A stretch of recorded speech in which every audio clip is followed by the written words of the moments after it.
Hi friends, welcome to Cook with Sangeeta. So இன்னைக்கு நம்ம வீட்டு லஞ்ச் மெனு வந்து வத்த குழம்பு, ரசம், அதுக்கப்புறம் பாயில்டு எக்கு, ரைஸ் காமிச்சிருந்தேன். இதில் வந்து உங்களுக்கு 2 ரெசிபி சொல்லி கொடுக்கணும்னு நினச்சேன். நம்ம வந்து வத்த குழம்பு பொடி ரசப்பொடி போட்டு வச்சது. இப்போ ஃபஸ்ட்டு வந்து வத்த குழம்பு எப்படி வைக்கிறதுங்கிற சொல்கிறேன். அடுத்த வீடியோவில் வந்து ரசம் சொல்லிடுறேன். ஏன்னா ஒரு சிலர் கேட்டுக்கிட்டே இருந்தீங்க வத்த குழம்பு எப்படி வைக்கணும்னு சொல்லிட்டு.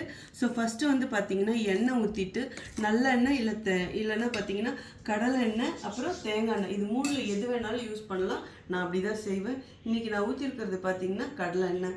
ஸோ ஃபஸ்ட்டு கடலை எண்ணெய் ஊற்றிட்டு அதுக்கப்புறம் தாளிப்புலாம் போட வேண்டாம். ஏன்னா நம்ம வத்த குழம்பு பொடியில் எல்லாமே இருக்குது. ஸோ எண்ணெய் ஊற்றுனதுக்கப்புறம் சுண்டக்காய் வத்தல் போட்டேன். நீங்கள் வத்தல் போடணுன்னு கிடையாது, ஏற்கனவே மணத்தக்காளி வத்தல் நம்ம வத்த குழம்பு பொடியில் இருக்குது. ஸோ நான் கொஞ்சமாக மீதி இருந்ததுனால போட்டேன்.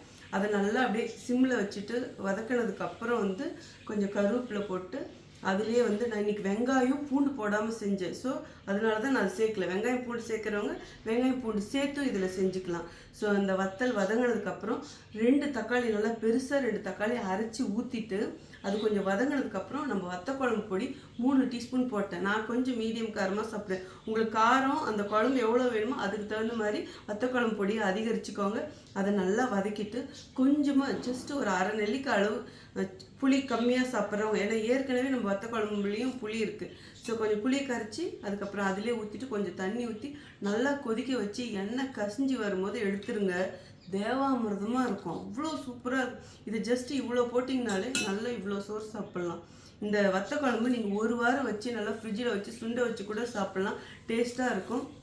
அப்புறம் அதை நான் சொன்ன மாதிரி வெங்காயம் பூண்டு சேர்க்குறவங்களும் எண்ணெய் ஊற்றுனதுக்கப்புறம் அதை தட்டி போட்டு அதுக்கப்புறமா அந்த மாதிரியும் செய்யலாம். அப்புறம் இந்த வத்த குழம்பு பொடியை இப்படி வத்த குழம்பும் செய்யலாம், காய் போட்டும் செய்யலாம். நான் வந்து வெங்காயம் தக்காளிலாம் வச்சு வெங்காயம் பூண்டு சொன்னோம் அப்படின்னா அது வதக்கிட்டு அதுக்கப்புறம் வந்து கத்திரிக்காய், முருங்கைக்காய், உருளைக்கிழங்கு இதெல்லாம் வதக்கி இந்த தக்காளியும் வந்து ஒன்று அரைச்சி ஊற்றலாம், இல்லைன்னா வந்து கட் பண்ணி. ஸோ இந்த மாதிரி நல்லா கதை வேணும்னா அரைச்சி ஊற்றிடுங்க. அதை ஊற்றிட்டு நம்ம வத்த குழம்பு பொடி போட்டு நல்லா பரட்டிட்டு கொஞ்சம் புளி தண்ணி ஊற்றிட்டு கொஞ்சமாக தேங்காய் அரைச்சி ஊற்றி பாருங்கள், அதுவும் சூப்பராக இருக்கும்.